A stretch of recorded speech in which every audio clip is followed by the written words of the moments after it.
Mandy do if you're staying with a partner but you're craving sex with your ex? Are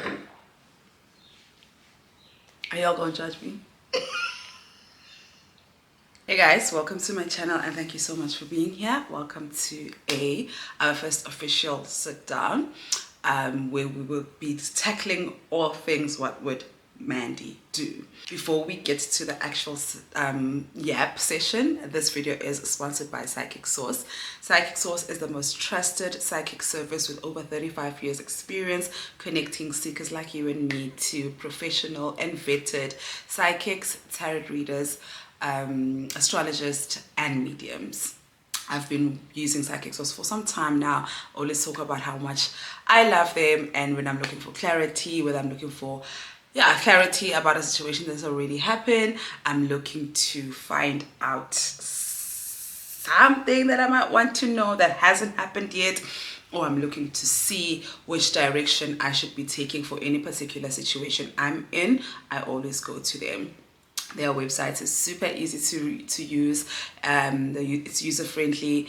The interface, navigating the interface is actually quite easy, especially if it's your first time. You know, when it's your first time, you're really nervous. Whether actually it's your first time or not, I get nervous all the time because I'm always nervous about the answers I'll get. So, but I can imagine then if I'm still getting nervous, I can imagine how much more nervous a first timer would get.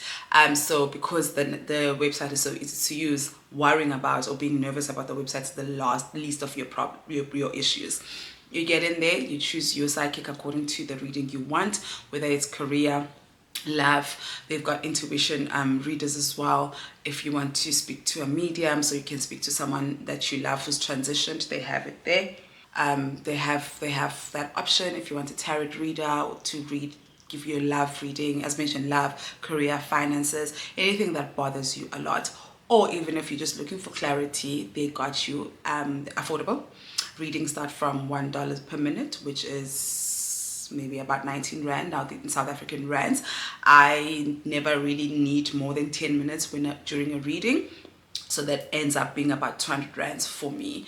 But for me, it's 10 minutes is enough because I go in there already knowing exactly what it is that I want. And obviously my follow-up questions are based from what the psychic or tarot reader tells me. You have the option to talk to them via chat, which is something that I prefer because I can always go back to the chat and just look at what they said, even if it's weeks later, or when things start happening, I can always just go back and like reflect on this is what they said would happen. You can talk to them via chat, you can call, you can video call as well. So whatever that you are comfortable with, whatever suits you or whatever makes you comfortable, you have a couple of options to get your message. Basically, you might not always be told what you want to hear, because sometimes especially for me, what has happened in the past, especially with love readings, I'll get a reading and I'm just like, this is not what I wanted to hear. I want you to tell me that this is the love of my life. I want you to tell me that this is the person that I need to be with. You may not be told what you want to hear, but you'll definitely be told what you need to hear. And what I also love about the service providers on Psychic Source is that they're extremely compassionate. No bad news has ever been delivered in a way that I felt really, really bad about it. In hindsight, obviously, I'll get it. It's bad news, but the way it's delivered, the psychics there, the tarot readers, even the astrologers always deliver things with so much compassion, which obviously leaves me feeling at ease. As mentioned, I always go to Psychic Source for clarity, and especially when I have like questions about either something that has already happened or something that I'm thinking, a decision I'm thinking of making, or a person in my life that I'm just not feeling too sure about. And if you do choose to use them, please use my code, guys. I think that a lot of you guys have saying that my code doesn't work.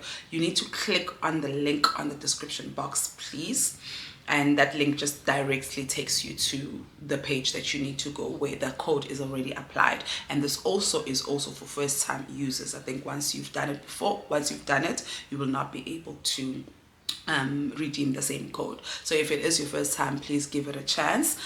Also, while with that being said, use your discernment, you know, take what resonates, and you don't have to, whatever it is that they tell you, don't have to make that decision about it. You don't have to change your whole lifestyle now because of that. Take some time, reflect, go back for a second reading if you want. I always go back for like second opinions. I never use the same psychics more than once. I hardly use the same psychic more than once. So sometimes when I'm told one thing, I will go for like a second opinion, which more often than not, they tell me the same thing in just different words. But yeah, use your discernment. Go back for a second reading if you don't feel comfortable with the first one. Do what you need to do to make yourself feel okay. But remember, it's up to you. Ask the questions, gain the clarity, get the peace of mind that you need. Don't leave a reading without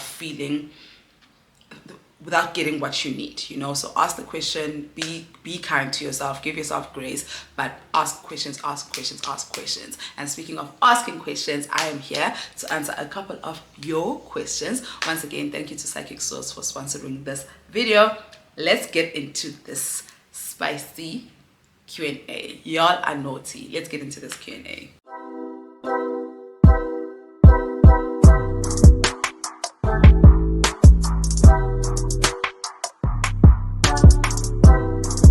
Guys, so a couple of you have suggested that we do like because I was saying that I'm not going to be doing Vlogtober because I'm just tired, you know, the editing, it's a lot of work. So you guys have been suggesting that we do a couple of sit downs. So I did ask you guys to, but not just sit downs, but like someone was just like, can you please do a what would Mandy do, like basically introduce it, what would Mandy do thingy.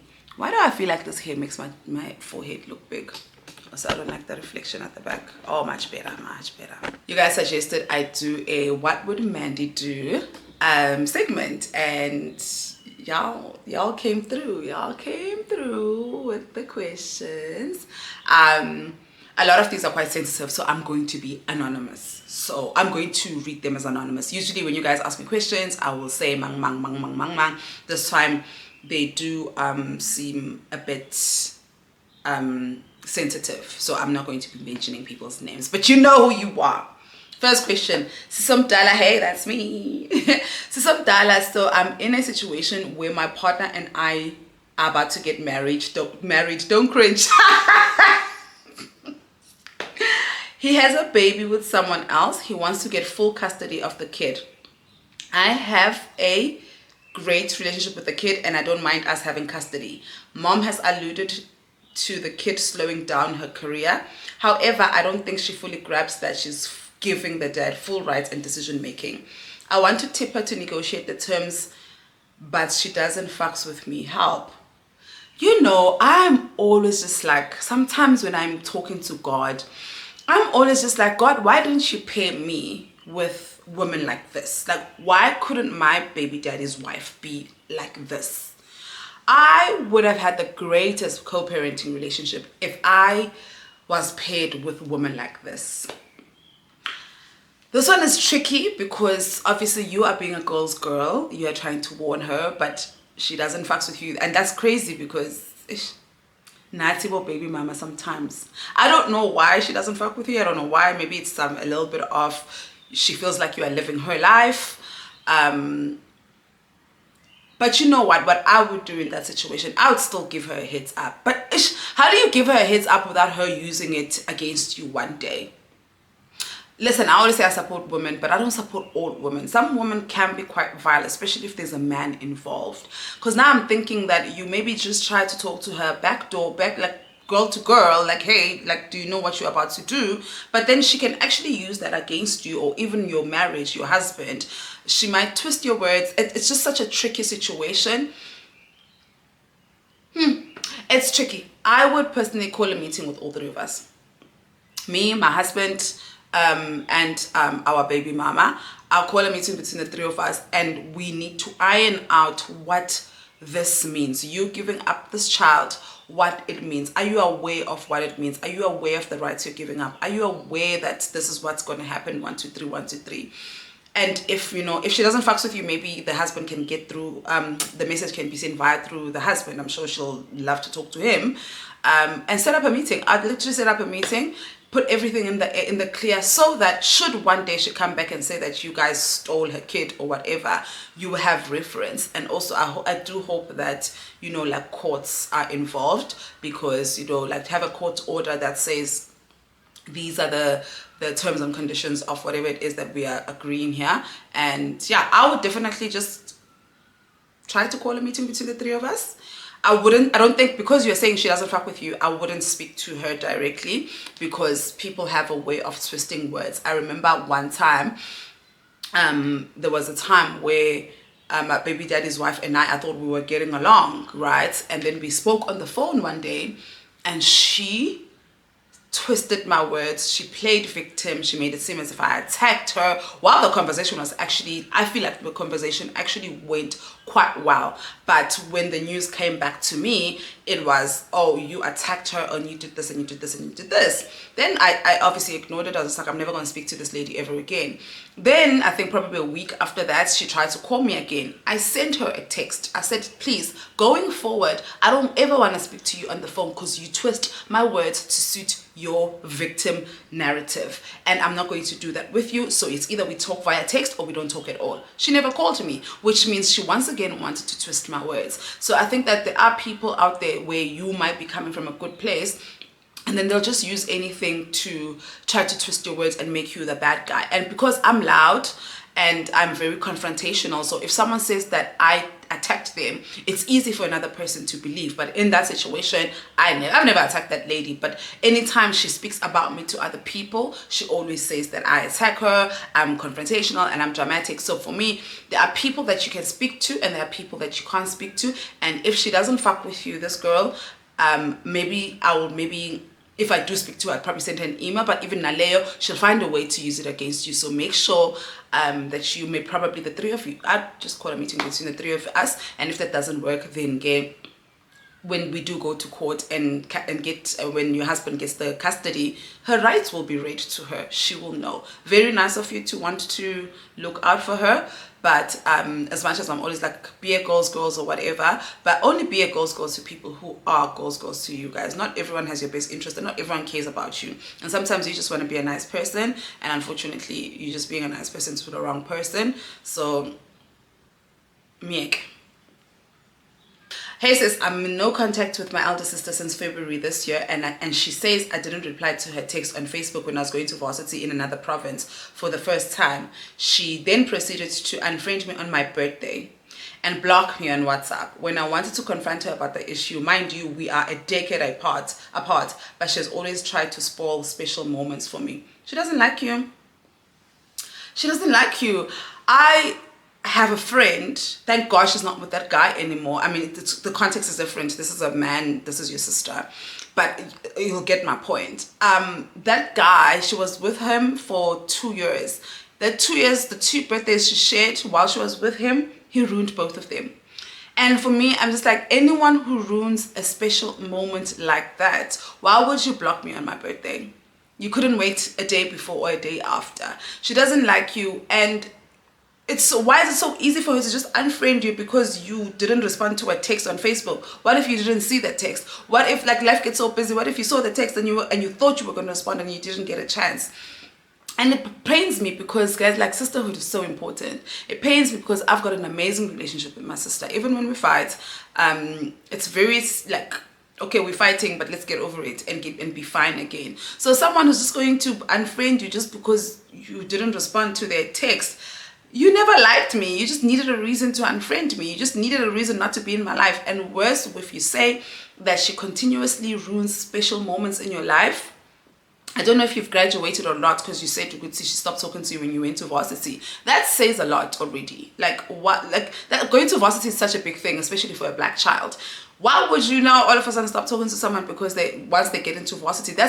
It's such a special moment, but it's also such a lonely moment for a child. You need people. You need, like, your first year in varsity, you need your family, you need home. So for someone, it's giving jealousy, it's giving I don't like you, it's giving I hate that, I I hate your life and I hate you, especially if you're saying that she continuously ruins the special moments in your life. How do you know that when you graduate, she's not going to ruin that? You know, I would definitely keep my distance. It hurts for sure, but I would definitely keep my distance from her.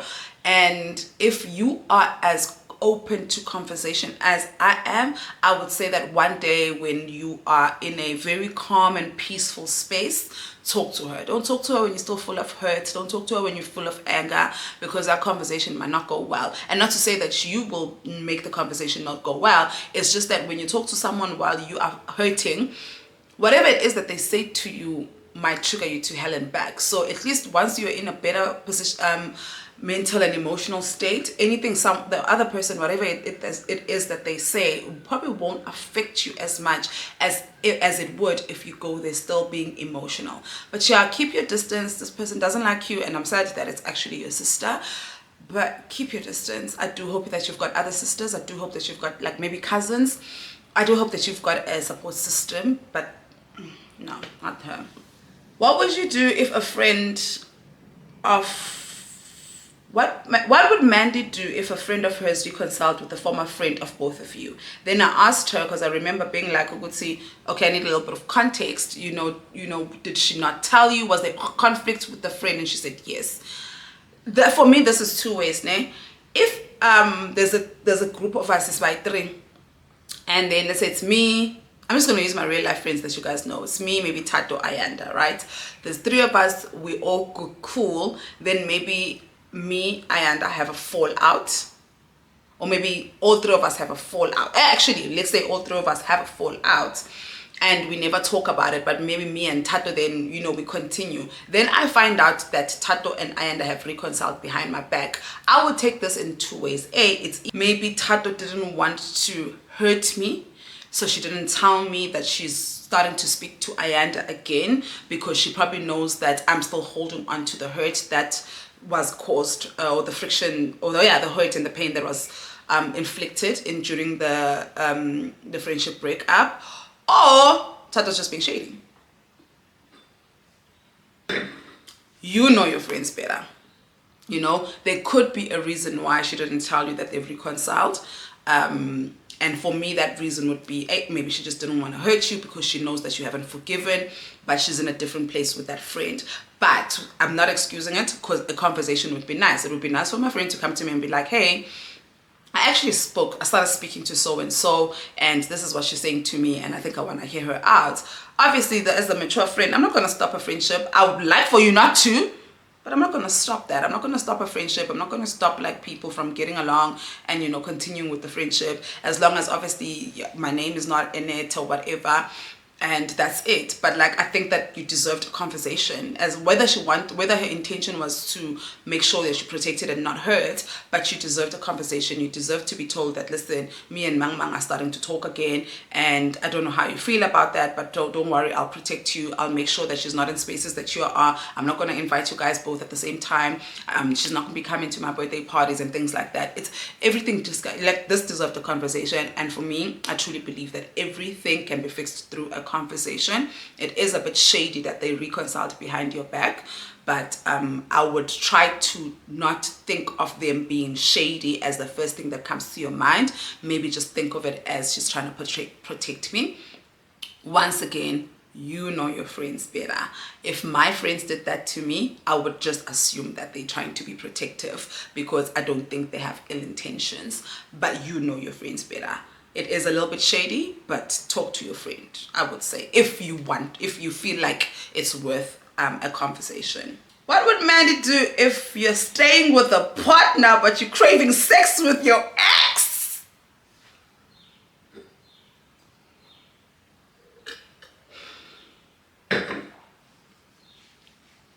Are y'all gonna judge me?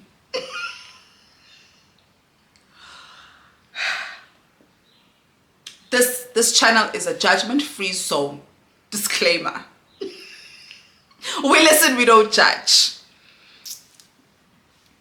I lived with a... Oh gosh, I hope he doesn't watch this, because I've only ever lived with one man. I mean, I kind of lived with Milani's dad, but it doesn't count because it wasn't official.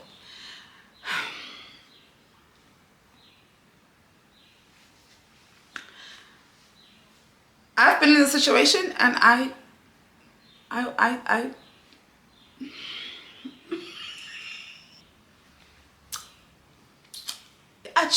yeah, I cheated. I'm not saying you go cheat. I love that the fact that you, what would Mandy do? Mandy now, I almost said Mandy now is probably different. You know, she would not do anything. She'd probably talk to her. The right thing to do is to talk to your partner, because why are you craving sex from someone else? You know, is the sex in the house boring? Because I know once you start living with someone, things do become redundant. You know, sometimes you just like bust it open because, hey, here, just start, like just finish up. And sometimes, you know, so like for me, then the right thing to do would figure out, why am I losing interest in my man? Are we bored of each other because it's been a while, or I'm just missing my ex? If it's the former, then maybe talk to your man, try to spice things up, go on a vacation, buy some toys, you know. But if you just miss your ex, then I've done it before, and Mandy now would probably still do it again. I don't think that I've grown in that department. I've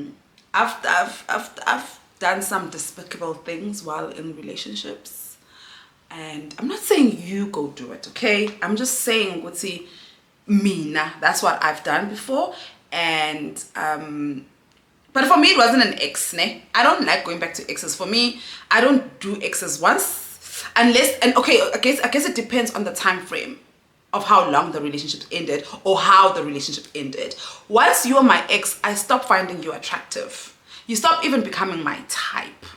But this depends on how the relationship ended. If the relationship ended abrupt, then I will always feel like we have unfinished business. But if the relationship ended, like, I don't crave my exes like that. But when I say I've done this, it was with a different person, like a crush. Let's say a crush. It wasn't an ex. But I mean, you know, like, cheating is cheating. So I have done it before. Not my proudest moments. It's funny I say it's not my proudest moments, because I probably would do it again. See why I see why one of the 10,000 reasons I can't get married. Listen, the right thing to do is to speak to your partner. Speak to your partner. If you guys are bored of each other, maybe you can come up with fun ways, come up with fun things to do. If you have kids, get those kids away for a weekend. Just get to know each other again, rediscover each other, and stuff. But if it's not about your partner, you're just craving your ex, then girl, block your ex. Make sure you don't have access to your ex. Not me though, but you do the right thing. Would you give your baby's daddy's child Milani's clothes if she has outgrown them? No. Why? He's got money. He must buy. I mean, granted, they're siblings, but they don't even know each other. Also, he's got money. He must buy his children. Yeah, he's got children. Well, Milani's dad has 3 kids that I know of. You know, Milani and 2 with his wife. And I'm very specific to saying that I know of, because men. So yeah, I mean, he's got money. He must buy his own children money. But if we were a co-parenting family, 100%, because she actually does have a little sister. So I definitely would. But it's just that we don't get along like that. We don't like each other like that. So, like, no. He must buy his children clothes. Going through a heartbreak. This one just says going through a heartbreak.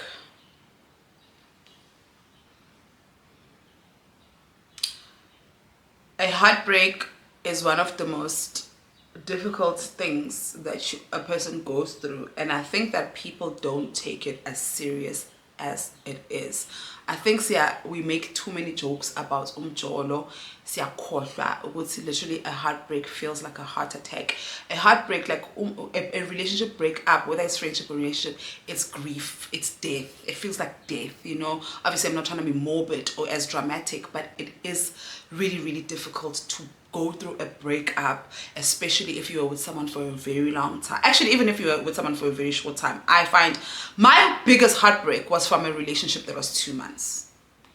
Okay, let me not lie. My biggest heartbreak was from Milani's dad. My second biggest heartbreak was from a relationship that was 2 months. Because I was just like, and I don't think it's because of the shared memories. It was because of the imagination of a future that didn't happen. You know, I had to let go of a future that hadn't happened, and that was really, really sore. But also a heartbreak that you have when you've been with someone for so long, you have a routine, you know each other, you do things together, and then you have to now literally separate from that person. It feels like, you know, when you're having withdrawals from, I mean, I don't think you know, and you are not supposed to know, and ngizokshaya if you do know, but I wanted to make example about like a drug addict, like how withdrawal symptoms, you know. I don't know the drug symptoms, but I know, like, because I drink alcohol, like in the morning when you start getting shakes, like after a hangover, that it's that like that's that withdrawal thing happening. It's really, really painful. Some people die from heartbreak. And I don't think we talk about heartbreak enough in a serious manner. We talk about heartbreak in such a jokeful way, which I understand because Black people especially, it's our coping mechanism, but it is seriously the heartbreak, guys. And I think also maybe we joke about heartbreak because by the time you speak about it, it happened a long time ago. You're probably over it. But while you're going through it, and I wish you healing. I wish you nothing but the best. I hope that you get to yourself again, get to love yourself again, see yourself again, and you heal. Do whatever you need to do to heal. A lot of people, you know, will tell you to, you know, like, don't react to whatever. Like my sister and I remember we were having a conversation about it. I've always made to feel bad that I lash out, right? You know, like calm people think they are the mature gang, and maybe they are because they're calm and they handle their things calmly. I just find them to be a little passive aggressive, honestly. But calm people always make it seem as if people who speak up and lash out are just like the worst people on earth, and we are just so immature, and they're just so mature, so mature. And I'm just like, okay, good for you. So my sister and I were talking. I was telling her that this other girl was telling me a story about how she found out that her boyfriend cheated on her, and she just left and she blocked him. And I'm like, you didn't, like, you didn't say anything to him. You didn't send him paragraphs. You didn't call him. You didn't scratch his car. You didn't hit him. Not that I do those things. Just saying. I was just like, you didn't steal his shoes. You didn't steal that plate in the microwave. Like, you just left him. I'm just like, yeah, I left him. I was like, yeah, I wish I could be like that. And then I remember my sister being like, hey, wait, like, people deal with trauma differently. You know, like, her being calm about it doesn't make her better than you, who would do all the things that I've just listed. I'm not a sane person when I am heartbroken. I'm not a sane person when I'm going through heartbreak. So there are things that I have done in the past that I'm not proud of. No, I'm lying, I'm proud. I'm very proud. I'm trying to be mature for this conversation. You guys are taking me out of character. No, there's no man who's ever done me wrong and I've done something back to them that I regret. I don't regret any way. I've retaliated in some of the worst ways with men, and I don't feel bad about any of. If anything, I feel like I didn't do enough. But anyway, back to people dealing with things differently. So yeah, my sister's just like, whatever, like, we all deal with things differently. Her being calm and leaving the relationship doesn't make her healing process more superior than the next person who crashes out, you know. So for me, what I'm trying to say is, do what you need to do. Crash out if you have to, or, you know, recoup if you have to. Do whatever makes you feel better. A lot of people will tell you, no, Miege, just leave. Vele, just leave Miege. But if breaking his favorite pair of glasses is gonna make you feel better, do it. What's the worst they can do? Call the cops? Oh shit, that is the worst that you can do. Okay, maybe don't. Maybe don't. Maybe don't. Maybe don't. But then find healthy ways to cope, or find healthy ways to crash out. But yo, heartbreak. I'm sorry, my baby. What happened now? My baby daddy is so hot. We broke up when my son was born 7 years ago with one night hurt. How hot is he that you still find him attractive 7 years later? Girl! Okay. I think for this Q&A, I should have just prefaced it by saying, with you guys, there's a mature version of Mandy that's going to come and answer. There's also the immature version. I almost said unmature. Immature version. And some of these questions, you're probably going to get both. You broke up with your baby daddy 7 years ago, and you still find him hot. There is no man that I dated. The only man that I still find hot that I'm not with anymore is incoming already. I literally, sometimes I see him on my TikTok and I'm just like. So what I'm trying to say is, once I break up with someone, I don't find them hot anymore. Especially if it was 7 years ago. You're not even my type anymore. So how hot is your baby daddy, girl? A, and B, would one night hurt? It depends. What is his relationship status? What's your relationship status? If you are both single, you see why I don't date baby daddies? Because the advice I'm about to give you now, if you're both single, one of these days when you're co-parenting, why not? But the danger in that is that just don't fall pregnant again.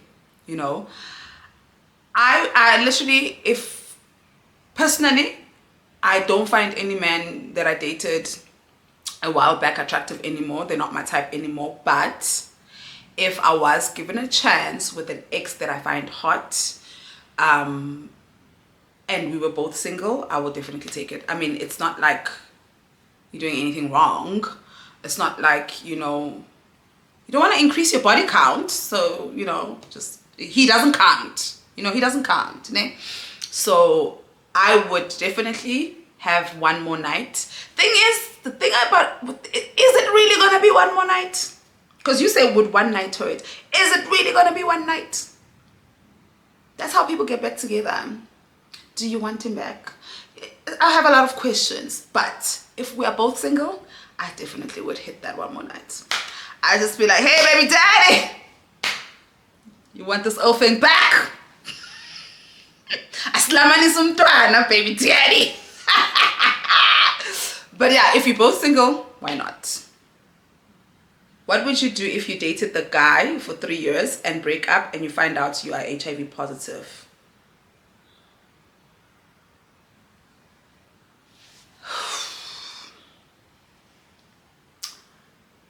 HIV is not a death sentence, né? We all know this. I hope we all know this. But I know I lost a very, very, very, very, very, very, very, very close person. She was my cousin, but you know, cousins, she was raised by my mother. Well, not raised, but there were times where she lived with us, and you know, I don't think I've ever spoken about her on this channel. She passed away from HIV, and I don't even think she passed away from HIV. She just passed away from refusing to take her medication. And at that time I was so irritated with the situation because I worked for an NGO called Anova Health Institute, and the whole NGO thing was about, you know, HIV education. We used to distribute ARVs to the clinics. Most of the clinics were in Soweto.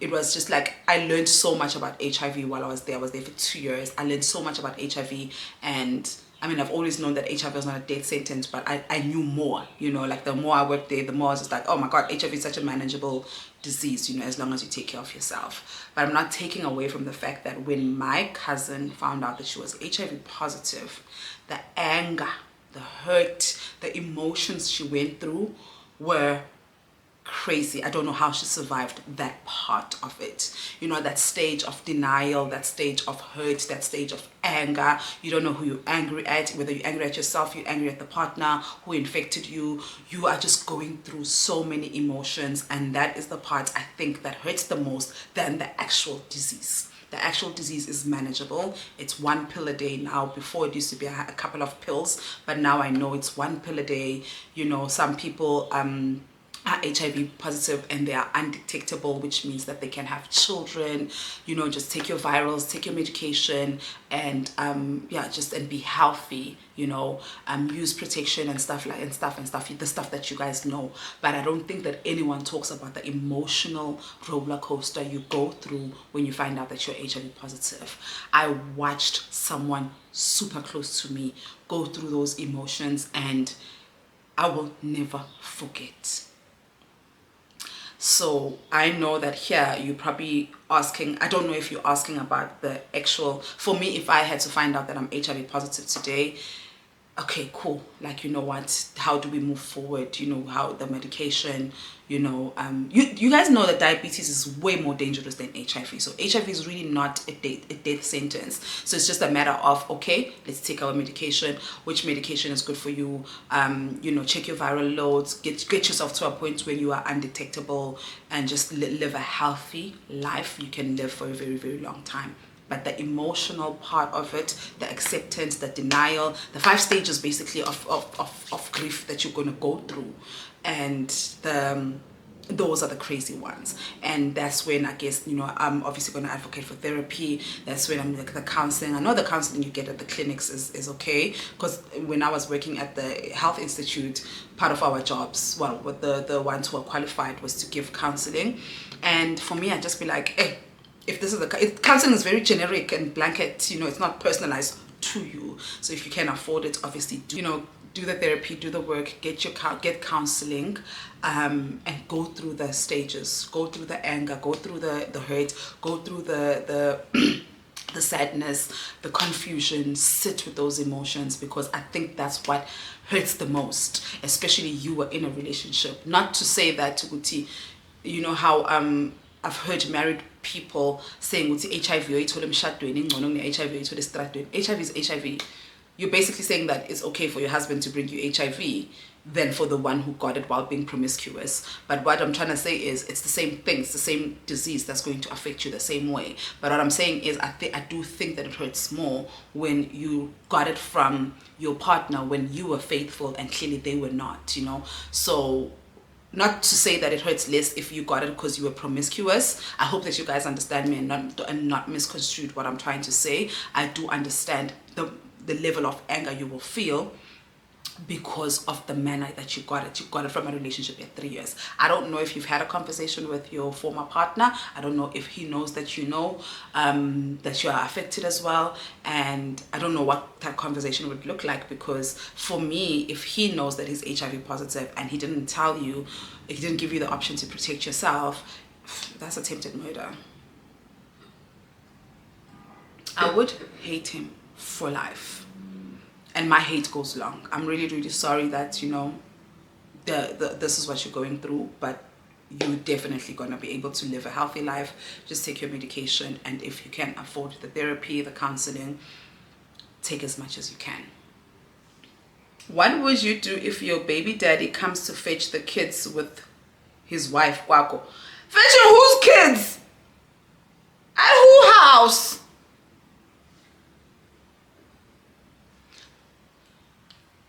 Okay, Amanda, calm down. This is not about you. You guys know my situation. Ain't nobody fetching nobody. Ain't nobody coming to nobody's house. Ain't nobody fetching. What? But I don't know the context though. Are you guys good? Are you and the baby daddy and the wife on good terms? But if you were in good terms, you wouldn't be asking me this, because it would be just like life, you know? I guess if you're on good terms, yeah, come fetch. If you're not on good terms, then just make sure there are cops around, because what would you do if, what would you do when baby daddy doesn't follow the maintenance agreement? Take him back. Okay, I want to speak though because Alwanda's dad hasn't followed that maintenance agreement since the agreement was put in place. You know, he pays what he feels like when he feels like it. And obviously I'm saying take him back. I don't have the emotional bandwidth for it right now. And also, I took him to court to teach him a lesson. Actually, both my baby daddies, I took them to court to teach them a lesson because I can afford my kids. And the money that they pay me is nothing. I think I've mentioned on this channel that Alwanda's dad was ordered to pay 1.5. That's Alwanda's school transport. Literally, when that money comes in, I'll let you transfer it to Alwanda's account. So yeah, sometimes it's just like pocket money. So for me, then having to go back to court to go fight for this 1.5 is just like, it's just whatever. Also, I want to teach him a lesson. As literally both my baby daddies, I was just like, I'm taking you to court to teach you a lesson. It was even worse because you haven't taken care of your child in 12 years. I took him to court when Alwanda was 14. Alwanda was 14 when I took him to court. You hadn't taken care of your child for 14 years. And also I knew he had money. He comes from money, you know. So for me, it's just that you just didn't want to take care of your child. And now that I'm grown, and also I'm not that little girl you met. I was 17 when I met Alwanda's dad, and he was in his 20s. So I think he thought, what is she gonna do? And Nangambela, I never did anything for 12. Yeah, the first time I reached out to him, Alwanda was 12. So I never did anything. I never said anything to him. I never spoke to him. I never spoke about him.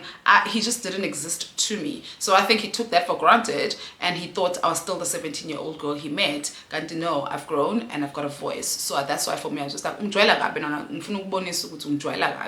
I took him to court.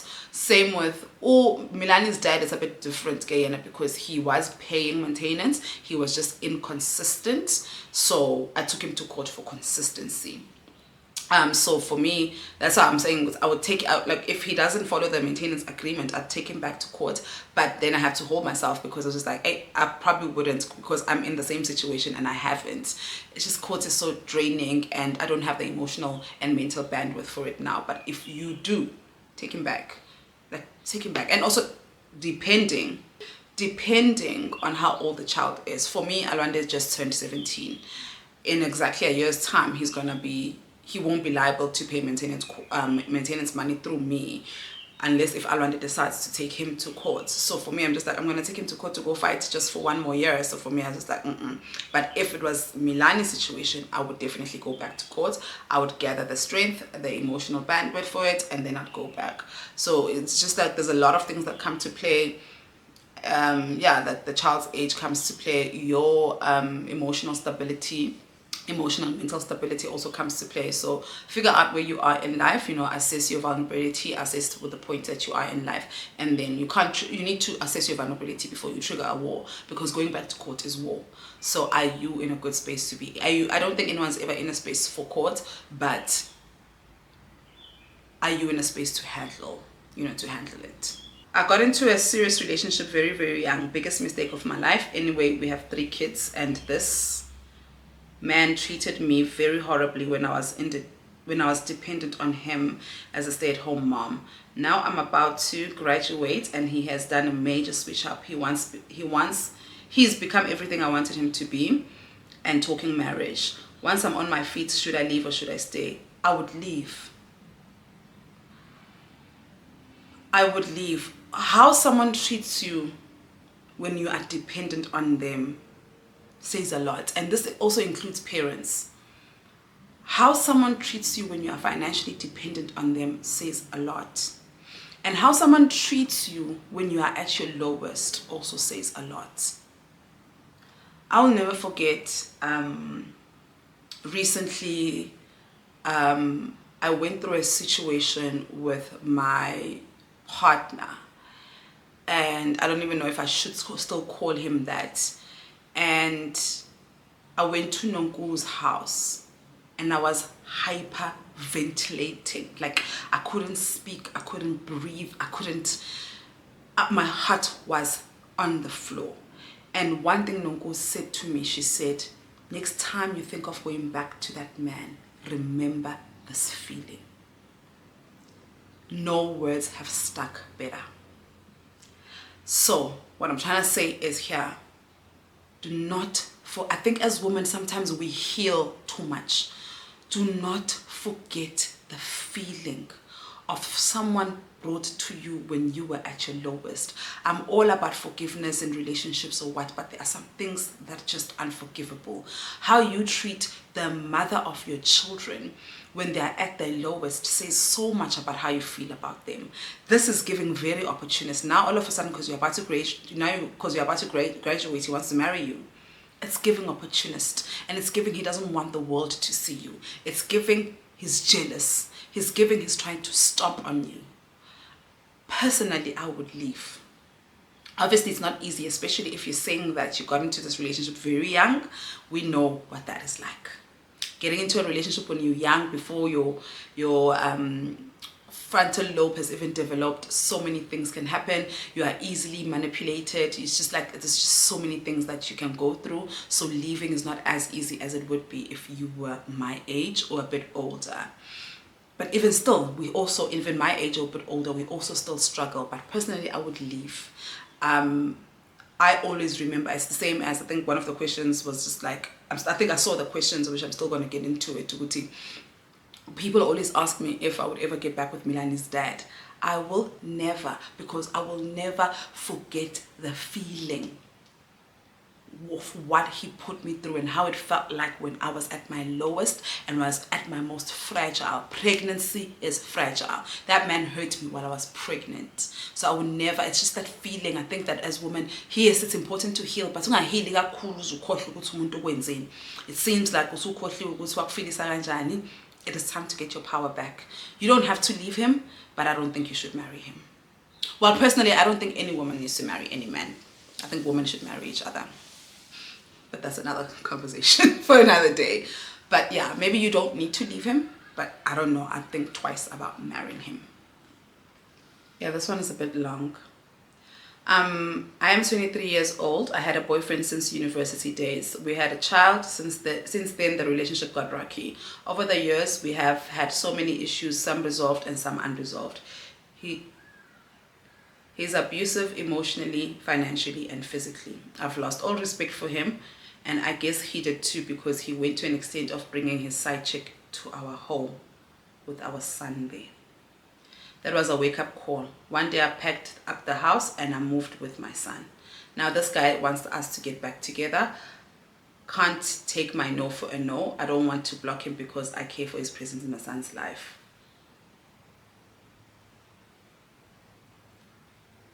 Oh, it's what would Mandy do? What would Mandy do is exactly everything that you've done. I'm so proud of you. It does take longer to leave these kind of situations, but you packed up your house and you left, you know. And I think for me, what's scary, because you say that he was abusive physically. What scares, statistics say that a woman's life is at most, your life is at most risk when you're leaving an abuser. They don't take no for an answer. They don't want you to leave. So it scares me that, you know, he's not taking no. It scares then, we'll see what is he gonna do, what extent is he gonna do to punish you or whatever. That part, you know, maybe involve the law, involve your parents and stuff. And as you're saying, Guti, obviously you do care for his presence in your child's life. I think involve the law again in that. Go get a parental plan, because obviously he is the present father. But I don't know what you're asking me. What would Mandy do? Mandy would do exactly what you have done. And I'm proud of you, baby girl. I know it's not easy. It's just that now having to keep the co-parenting relationship. No matter what you do not go back to anyone who caused you so much harm. Outside him bringing his side chick in the house. You know, I've heard stories like that.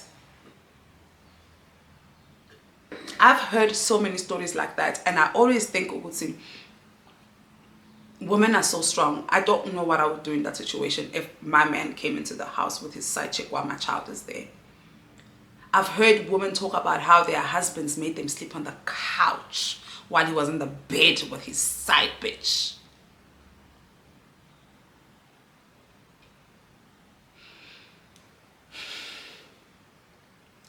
I obviously I've never been in that situation, and I think that if I ever will be in that situation, I know for sure that I will get arrested.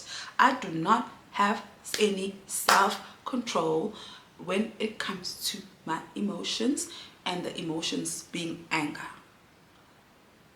I would kill someone. I would try not to attack the side, but she probably would also be attacked, because how are you just going to come into my house? Let's say this man lied to you at the club, wherever you met him. As you're coming into the house, am I chopped livers? What am I? So actually, yeah, everyone's catching smoke. So I think for me, because I've never been in this situation, and I know for sure if I was in that situation, I don't know how to regulate my emotions when I'm angry. Anything can happen. And I've slept in a holding cell because of my anger. I think I've told that story here before. I've slept in a holding cell because I couldn't control my anger.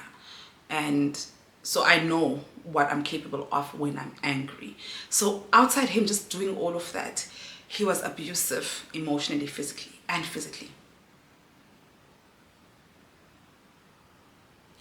If you're thinking of going back, please don't.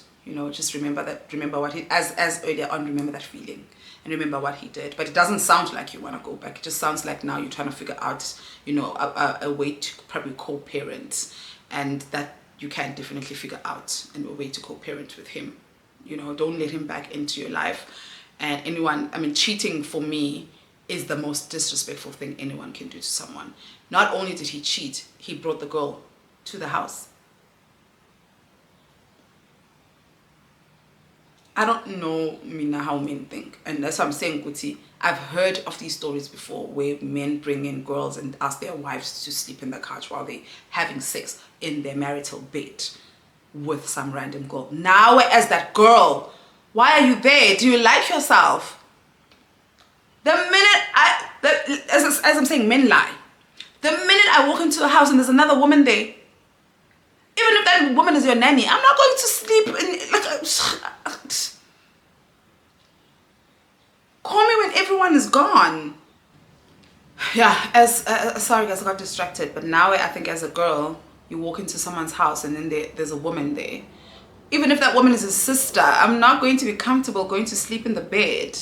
You know what I'm saying? So Nazi as women, as Tandy, to put ourselves in those situations. Men don't love us even more to put us in those situations. And I'm proud of you for leaving, because what the hell? Oof, guys, what the hell? Proud of you for leaving. But yes, please, I would find a thingy, a way to co-parent, I think I'm about to get into the last one.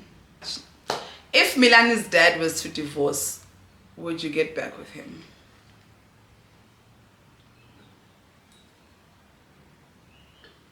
Milani's dad and I broke up 4 years ago. 4 years ago. He's not even my type anymore.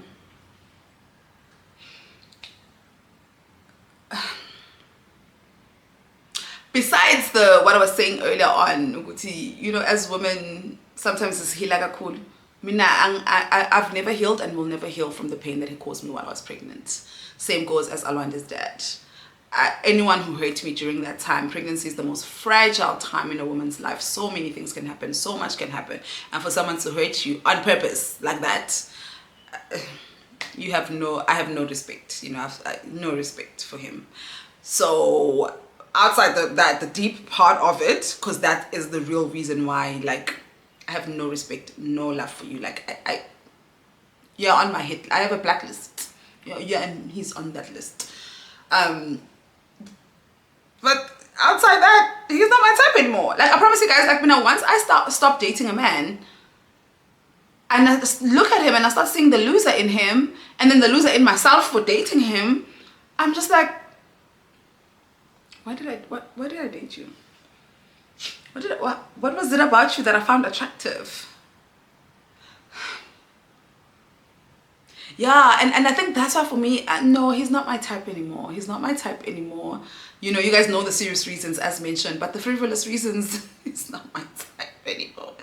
He's got braids now. He does his hair uyalo.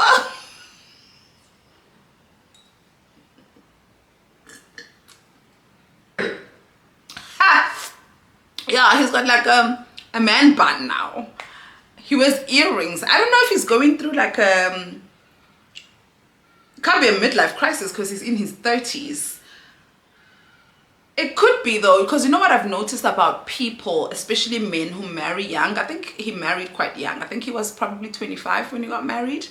Yeah, if I'm doing my calculations, I think he might have been around 25 when he got married.